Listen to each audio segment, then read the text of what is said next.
On essaie dans cette séance donc de s'initialiser à une étude d'alimentation en eau potable. Donc l'étude consiste à étudier le réseau d'alimentation en eau potable pour 2 douars à travers un centre qui est alimenté par un réservoir de 500 mètres cubes.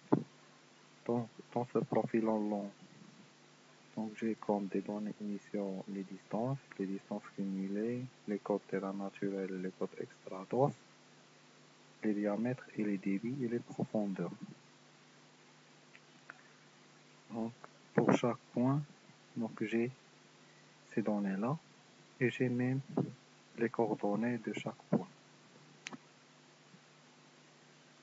Donc voici le centre, voici le réservoir. Ici sont les canalisations donc d'adduction vers l'adduction vers le centre.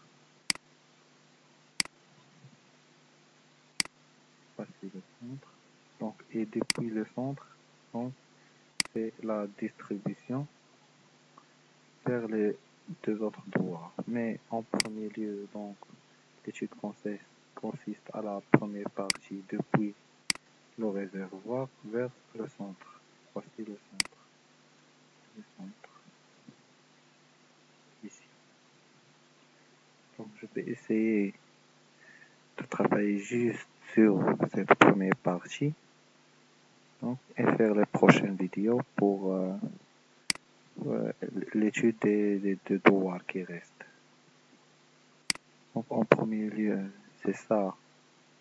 J'ai comme des données initiaux le centre, les coordonnées, les profils en long et les dotations. Donc l'étude des besoins en eau potable de la population des centres jusqu'à la date de saturation, des douars limitrophes jusqu'à l'horizon 2040. Donc l'étude est projetée à l'horizon de 2040. J'ai un taux d'accroissement de 2% et un taux de branchement de 100% et de 95% en 2025. J'ai aussi les dotations et j'ai le rendement. Et j'ai le coefficient de pointe horaire et de pointe journalière.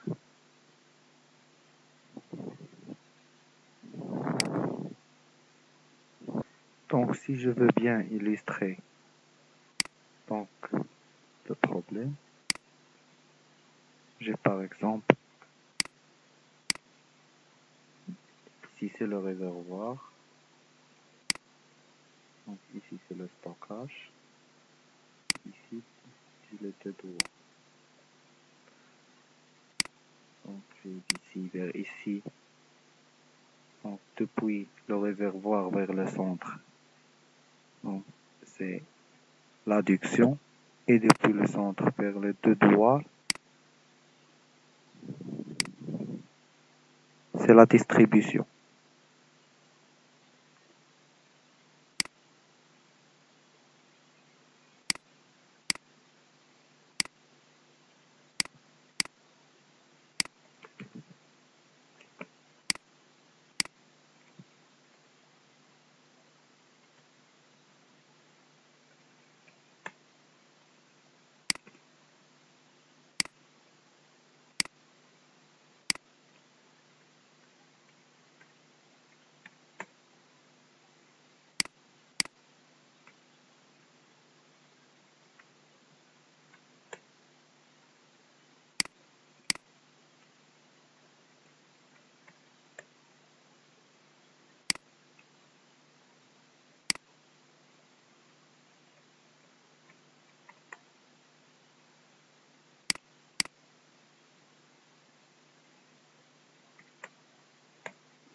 Voici, donc j'ai juste donné des noms pour chaque composant. Ça c'est le réservoir, il est lié avec le centre à travers donc, des canalisations d'adduction, le centre à travers les 2 douars. Donc c'est des canalisations de distribution. Donc ici, je suis chargé donc, dans cette étude de déterminer tout d'abord le besoin. Donc ici, j'ai le besoin moyen donc à la production, ici à la distribution, et ici à la consommation.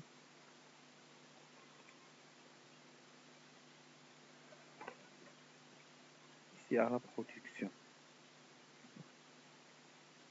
Donc, ici à la production, ici à la...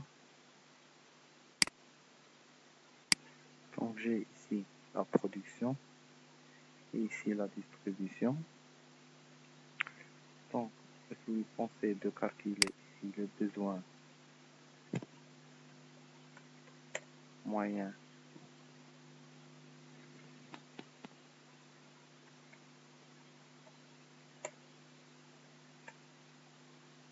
de production,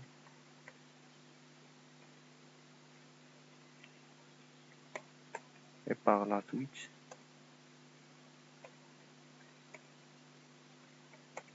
le besoin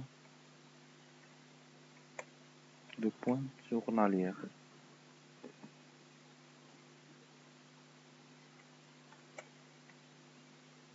Donc ici, c'est le besoin moyen à la distribution.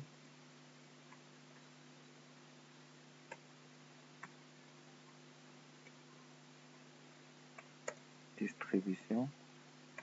Et par la suite,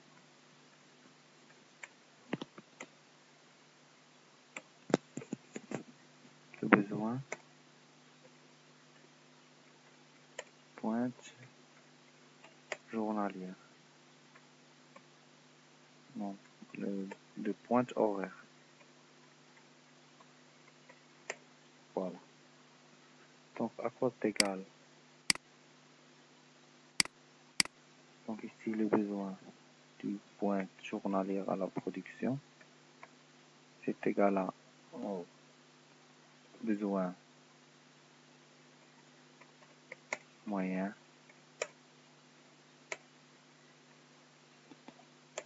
à la distribution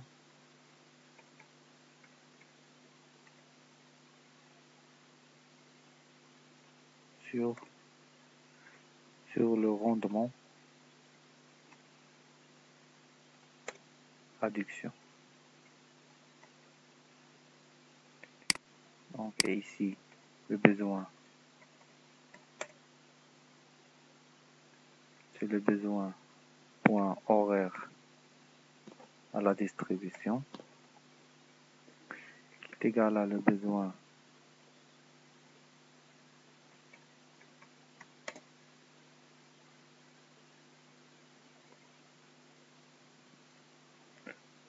moyen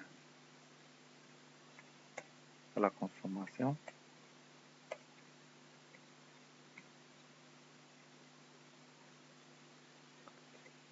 sur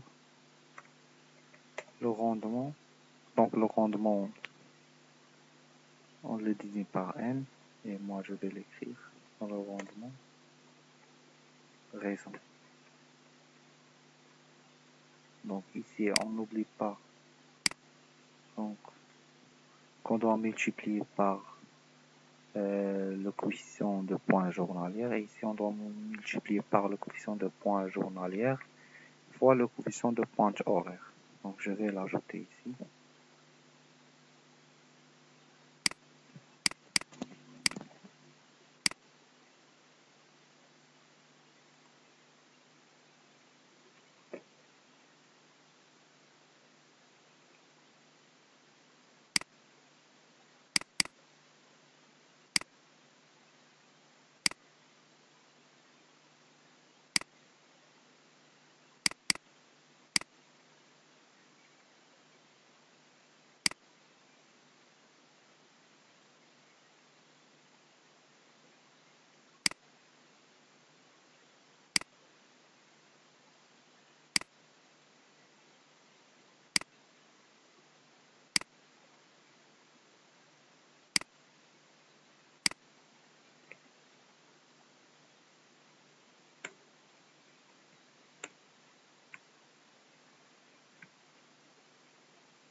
j'ai dit c'est la pointe journalière fois donc la pointe horaire.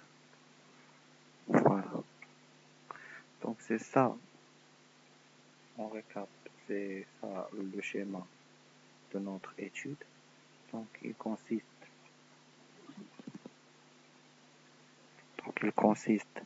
donc à faire cette étude-là, d'étudier les besoins de ces deux devoirs. Donc en premier lieu, moi, je vais juste se concentrer sur la partie réservoir vers le stockage. Donc c'est juste la partie adduction. Avec c'est juste la partie adduction, avec la détermination des besoins en consommation et tout. Donc, et pour faire cette étude-là, donc j'ai préparé un Excel donc, que je vais vous présenter. Je vais donc expliquer au fur et à mesure tous les points.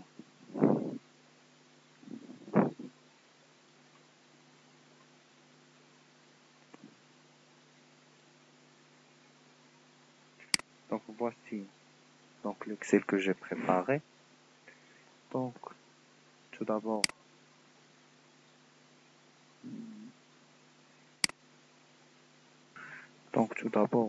je dois calculer la population jusqu'à l'horizon donc de mon étude. Donc pour moi, j'ai l'horizon 2040. Donc je dois calculer la population jusqu'à l'horizon 2040. Étudier en même donc, la population branchée, la population non branchée. Donc la relation entre j'ai tout d'abord la population de l'habitat en 2020. Donc en 2020,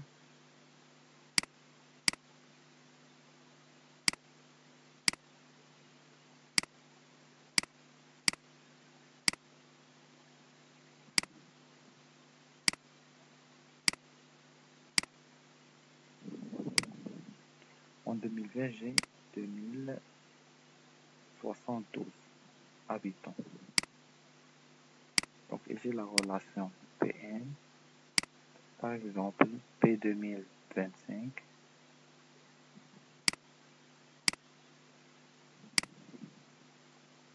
égale à P 2020 avec PC, c'est la population, facteur de 1 plus le taux d'accroissement de 2025 moins 2020. Ça donne 5. Donc, et je refais le même calcul pour P 2030, P 2035 et P 2040. Et je trouve ainsi la population pour chaque année. Et pour maintenant, j'ai ça, c'est la population totale. Maintenant, pour avoir la population branchée, c'est la population totale fois le taux de branche.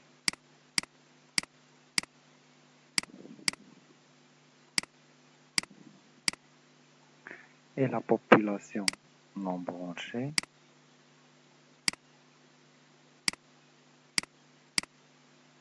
c'est la population totale moins la population branchée. Donc c'est simple. Dans le fichier Excel, j'ai préparé toutes ces formules-là. Voilà, Pn, c'est P0 facteur de 1 plus le taux depuis l'année 0 vers l'année n, la puissance 0 moins n, bien n moins 0. Donc il y a un erreur là, c'est n moins 0. La population branchée, c'est le taux de branchement, voilà la population totale. Donc ici, c'est les dotations. Ici sont les consommations. Donc, je viens pour expliquer comment je peux avoir les dotations nettes globales et brutes globales et ainsi les consommations. Donc, pour la dotation globale,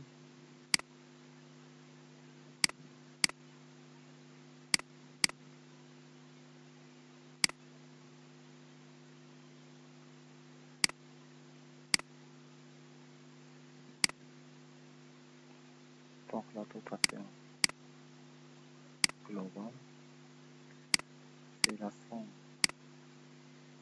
des dotations TI par la population pays sur la population totale.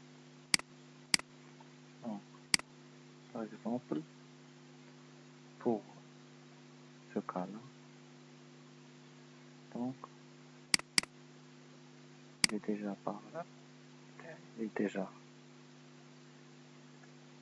calculé par l'Excel, mais je vais le faire depuis le début. C'est par exemple la population, c'est la dotation de la population branchée fois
donc c'est la population branchée, la dotation de la population branchée fois la population branchée, plus la dotation de la population non branchée fois la population non branchée, plus la dotation de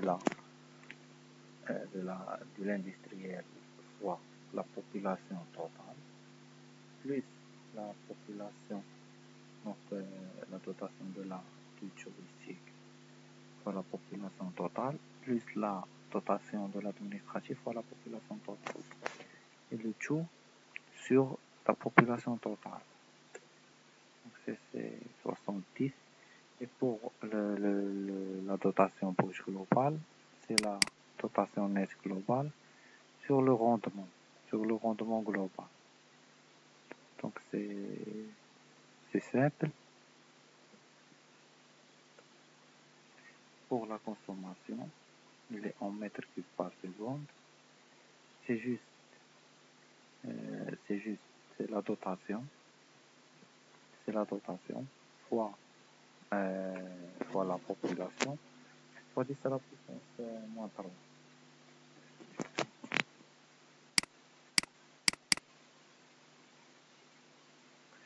Donc je vais essayer de faire un exemple. Donc par exemple pour la consommation de la population branchée,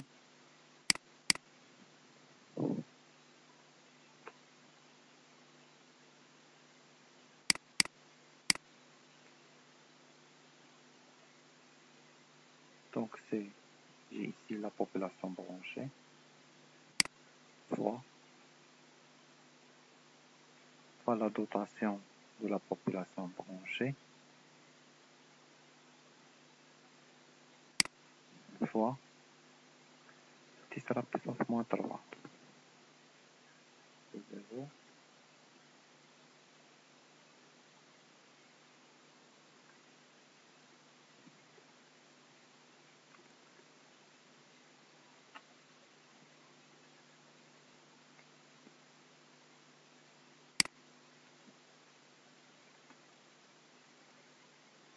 C'est 0,001.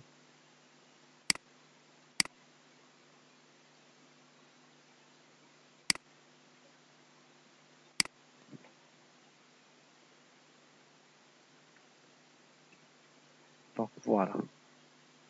Ici c'est de même, c'est pour la population non, pour la consommation de la population non branchée, c'est la population non branchée fois, euh, fois, fois la dotation de la population non branchée fois 10 à la puissance moins 3. Donc, et ainsi de suite. Pour l'industriel, c'est la population, c'est la dotation de l'industriel fois la population totale. Et même pour la touristique, donc on multiplie fois la dotation totale. Pour l'industriel, la touristique et l'administratif, on multiplie par la dotation totale. Donc pourquoi? Parce que dans ces zones-là, donc on n'a pas une population qui est fixe. Donc c'est la population par exemple qui vient travailler dans l'industriel et qui retourne. Donc voici. Donc à partir de ce calcul-là, donc je peux avoir la population totale et ainsi de suite c'est le besoin moyen à la consommation. Donc, et le besoin moyen à la consommation, donc on le note comme ça, il est en litres par seconde. Et moi j'ai la consommation totale en mètres cubes par jour.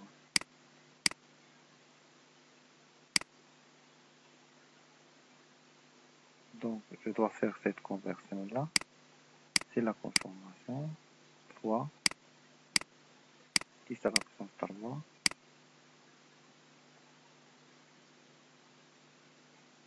sur 24 fois 3600. Voici le besoin moyen, la consommation. Donc j'applique ça à chaque année pour voir le besoin moyen, la consommation pour chaque année.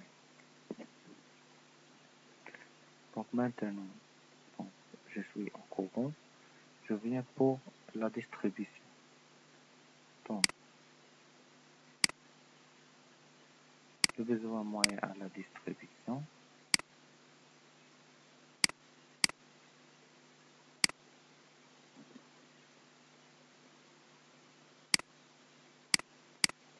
est égal au besoin moyen à la consommation sur le rendement du réseau.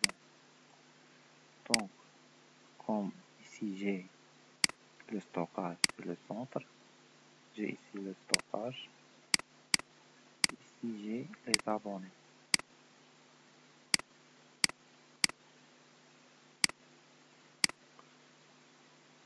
Donc, ici j'ai le réservoir. Donc, de là à là, c'est la partie production. Et de là à là, c'est la partie distribution. Et comme moi, j'ai calculé le besoin moyen à la consommation, c'est un besoin moyen sans rendre compte aux pertes des charges. Donc, c'est pour cela quand je vais maintenant calculer le besoin moyen à la distribution. Donc, c'est le même, le besoin moyen à la consommation, mais en prenant en considération le rendement du réseau. C'est ça le réseau. Donc, ici, par exemple, le rendement de réseau est 100%. Donc, j'aurai ici, c'est même le besoin moyen à la consommation. Et pour cette partie, donc c'est le besoin moyen à la, à la distribution sur le rendement d'adduction. Donc je vais l'expliquer après. Donc c'est ce que je fais là. Donc le besoin moyen à la consommation. Donc c'est juste donc, le besoin moyen à la consommation sur le rendement réseau. Et pour le besoin pointe horaire, c'est le besoin moyen à la distribution fois Kg. Kg c'est le coefficient pointe horaire fois Kh c'est le coefficient de pointe journalière fois le coefficient de pointe horaire. À ne pas oublier. Donc on doit satisfaire donc, un besoin, la journée la plus chargée et l'heure la plus chargée de l'année. Donc voici. Donc ici c'est G de Kg fois Kh. Pour le besoin fois le besoin moyen à la consommation qui va nous donner le besoin pointe horaire. Voilà. Voilà, c'est ce qui est expliqué ici. Donc c'est juste le besoin moyen à la consommation sur le rendement.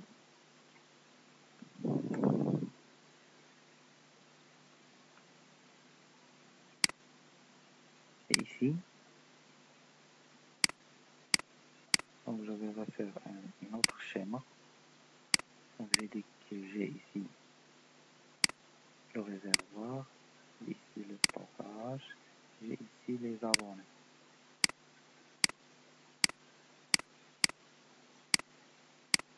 Donc cette partie-là, c'est la partie adduction. Et là, c'est la partie distribution. Donc ici, pour calculer le débit ici, c'est le besoin moyen à la production. C'est égal à le besoin moyen à la distribution sur le rendement adduction. Donc c'est le rendement de ce niveau-là, depuis le réservoir vers le stockage. Donc c'est le besoin même, c'est le besoin moyen à la distribution, mais en tenant compte du rendement de réseau d'adduction. Pourquoi? Parce que donc généralement nos réseaux d'adduction ils présentent des pertes. Donc, et pour rendre compte à ces pertes là, donc je dois diviser par ce coefficient-là de perte. Donc voici ce que j'ai fait là, dans cette partie-là. Donc c'est simple, c'est le besoin moyen à la distribution sur le rendement adduction. Donc c'est juste ceci. Donc j'ai ici toutes les relations. Et je vous laisse pour la suite pour faire le calcul des besoins au niveau des centres. Donc comme j'ai dit dans mon étude, il est basé sur un réservoir, un centre et deux douars. Douar 1 et douar 2. Donc il me reste cette partie-là que je vais l'expliquer après pour faire des vidéos plus courtes.